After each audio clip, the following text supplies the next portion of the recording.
नमस्कार दोस्तों, स्वागत है आप सभी का एक बार फिर से। दोस्तों, हिंदू धर्म में एकादशी का व्रत महत्वपूर्ण स्थान रखता है। सभी व्रतों में एकादशी को व्रतों का राजा माना जाता है और इनमें से निर्जला एकादशी को सबसे अधिक फलदायी और कल्याणकारी माना गया है। ज्येष्ठ मास की शुक्ल पक्ष की एकादशी को निर्जला एकादशी कहते हैं।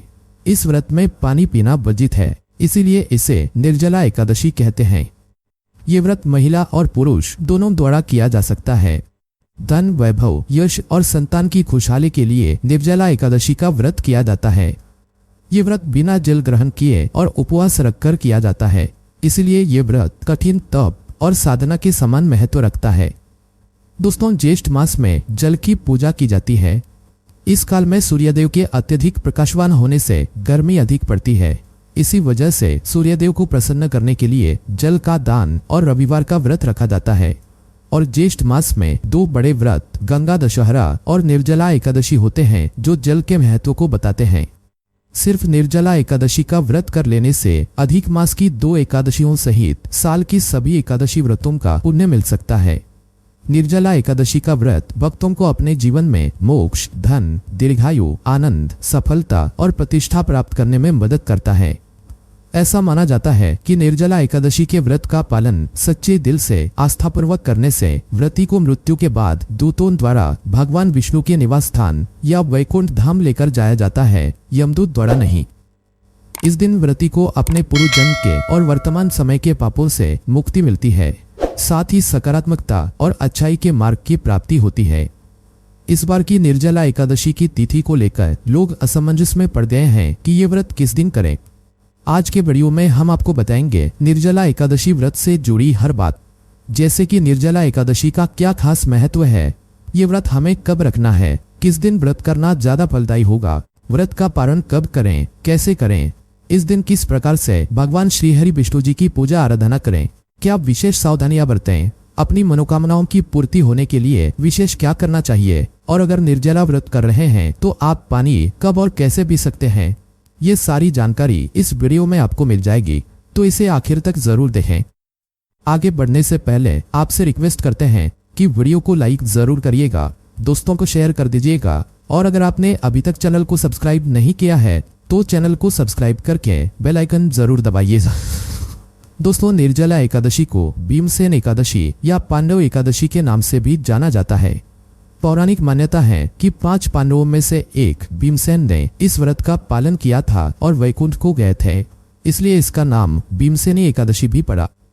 दरअसल पांडवों के दूसरे भाई भीमसेन खाने पीने के अत्यधिक शौकीन थे, अपनी भूख को नियंत्रण में नहीं रख पाते थे।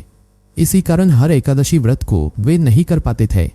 भीम के अलावा बाकी पांडव भाई और द्रौपदी साल की सभी एकादशी व्रतों को पूरी श्रद्धा भक्ति से किया करते थे।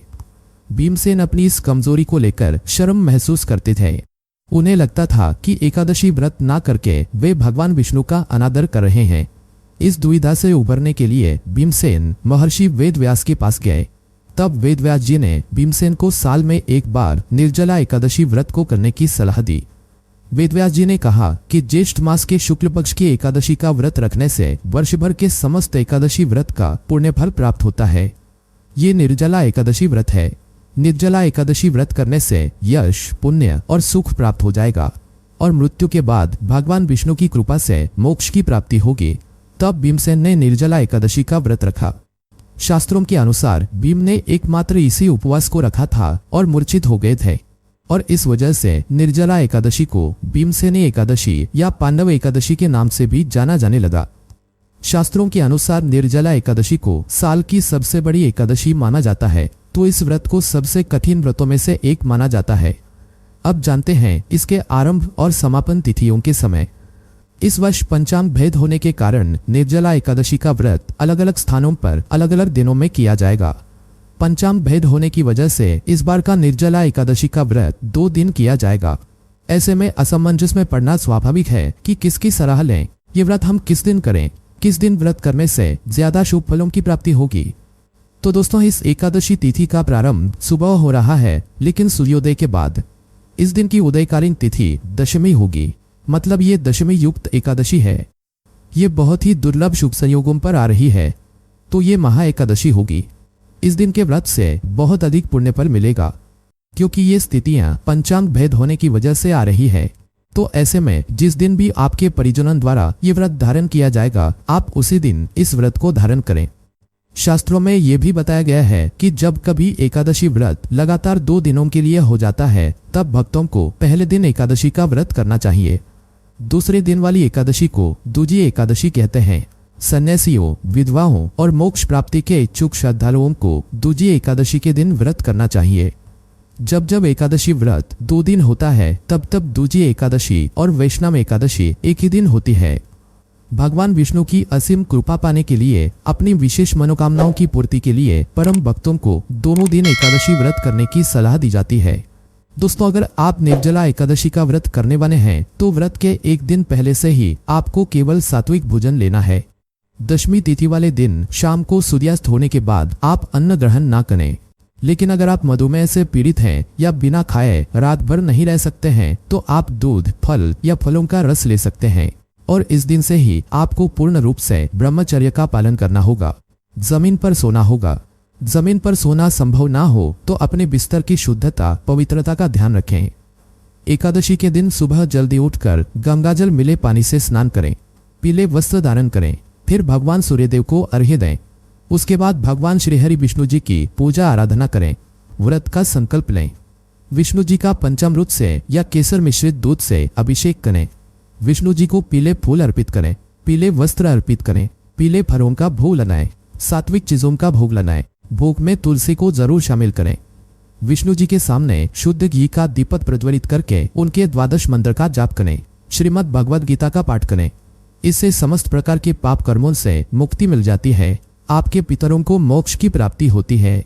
विष्णु जी के साथ साथ आपको पितरों का भी आशीर्वाद मिल जाता है, जिससे गृह क्लेश, विघ्न, बाधाएं दूर हो जाती है, समस्त कामनाएं पूर्ण होती है। एकादशी की रात्रि में जागरण करें। अखंड दीपक प्रज्वलित करके भगवान विष्णु के सामने भजन कीर्तन करें, मंत्र जाप करें। इससे इस व्रत का संपूर्ण फल हमें प्राप्त होता है।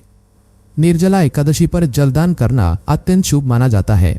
इस दिन तिल और जल से भरे कलश का दान करने से श्रद्धालुओं को कष्टों से छुटकारा मिल जाता है। आप व्रत रखें या ना रखें, लेकिन अगर आप इस दिन मीठे जल का वितरण करते हैं, प्यासे को पानी पिलाते हैं, पशु पक्षियों के लिए पानी की व्यवस्था करते हैं, तो इससे आपको अनंत गुना शुभ फलों की प्राप्ति होती है। जन्म जन्मांतर के दुख कष्ट मिट जाते हैं। जल के साथ ही निर्जला एकादशी के दिन और भी कुछ चीजों का दान करना काफी शुभ माना जाता है।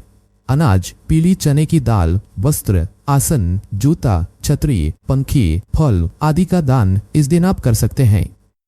अब व्रती निर्जला एकादशी के व्रत में पानी कब पी सकते हैं? तो निर्जला एकादशी का व्रत सूर्योदय से लेकर अगले दिन के सूर्योदय तक का होता है। तो अगर आप निर्जला एकादशी का व्रत पूरी तरह से निर्जल रहकर करना चाहते हैं, तो उस दिन सूर्योदय से पहले पानी पी सकते हैं और दूसरे दिन पारण करने के वक्त आप जल ग्रहण कर सकते हैं। इस बीच आपको पानी नहीं पीना है।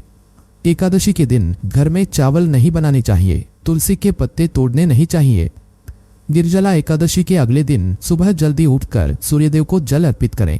इसके बाद किसी गरीब को अन्न, वस्त्र या जल का दान करें और फिर नींबू पानी पीकर व्रत समाप्त करें। व्रत के तुरंत बाद पहले हल्का भोजन करें। सबसे पहले चावल का सेवन करें। दोस्तों, गर्मी के दिन है और उष्णता के कारण शरीर में पानी की कमी हो सकती है, तो अपने स्वास्थ्य का ध्यान अवश्य रखें। अगर आप पूरी तरह से स्वस्थ अवस्था में हैं, तो ही निर्जल व्रत रखें, और अगर आपका स्वास्थ्य ठीक नहीं है तो आप फलाहार लें, दूध, फलों का रस लें। इस दिन आप कमजोर होकर नहीं रह सकते। आपको पूजा पाठ करने हैं, भजन कीर्तन, मंत्र जाप, गीता का पाठ करना है। ये सब तभी संभव है जब आप स्वस्थ रहकर ही व्रत करते हैं।